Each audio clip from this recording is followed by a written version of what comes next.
তিন্নি, কি করছো মা? এভাবে ঝুড়ির ভেতর ঢুকে পড়েছো কেন তুমি? লেগে যাবে না? তো দেখো কিভাবে তিন্নি ঝুড়ির ভেতর ঢুকে পড়েছে।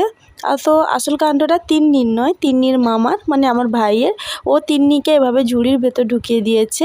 তো এরকম একটা ফটো আমি আগেই তোমাদের সঙ্গে শেয়ার করেছিলাম, তো ভিডিওটা এখন তোমাদের সঙ্গে শেয়ার করছি। তো আমার ভাই তিন্নিকে এভাবে ঝুড়ির ভেতর ঢুকিয়ে দিয়ে এভাবে টানছে, আর তিন্নিও খুব মজা পাচ্ছে। তো দারুণ আনন্দ হচ্ছে ও, দেখছি আমি যে ডাকছি ও তো উঠতেই চাইছে না, ওখানে বসে থাকবে। আর ভাই এভাবে ওখানে এদিক থেকে ওদিক টানাটানি করছে। তো তান্নিকে ঝুড়িতে বসেছিল, ও একদমই বসতে চায়নি, কিন্তু তিন্নি খুবই বসতে ইচ্ছে করছে।